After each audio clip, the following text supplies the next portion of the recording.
So here's my theory. All right, let's hear it. I think that similarly to like the Bourne Identity movies, Yeah. this movie's so distinctive and it's so different that now Hollywood studio executives are going to be like, so we just need like a Shrinky Biggie movie. What do you got? So any sort of like, it's a domestic drama, but what if they're shrunken? What if they're tiny? Exactly. Let's remake Kramer versus Kramer, but they're tiny. they're little, and then the decision happens, and Yeah. then they're big. I It's like that. symbolism. I like that. I hope you're right about that.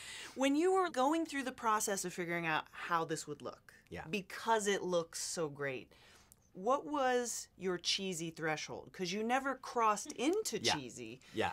So how did you know when to stop? Well, doing a movie like Ant-Man, or actually doing the movie Ant-Man, it's all about tone, really. Right.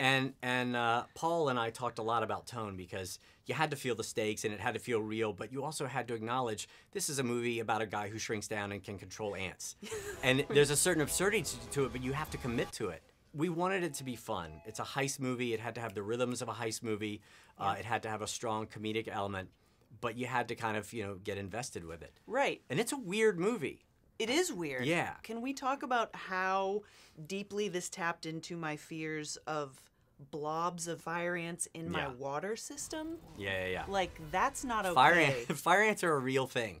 You're always reading these stories in Listen, Texas. I'm from Texas. I know. Oh, you I know, know so about you do fire. know. Uh-huh. Texas seems to be sort of ground zero for fire ants, shorting out electricity, electrical currents and stuff. Texas is a land that doesn't seem to want people to live on it. That kind of came to the surface for me in this film, so it was like an Excellent. emotional journey on top of everything. I love it. So tell me true, does Marvel do stuff like have a Marvel picnic where like all the tables are hovering off the ground and like... If there are secret Marvel picnics, I have not been invited to one yet. Okay, maybe it's going to happen after your opening weekend box office We'll is see, in. yeah. Maybe that's part of the initiation. Right. If you and- do a certain amount of business opening weekend, then you're invited to the secret Marvel picnic And then all with of it- hovering picnic tables. And all of a sudden they just like a Captain America shield is like delivered to your house and they're With just sushi like, on it. Right. With fresh sushi on it. Totally.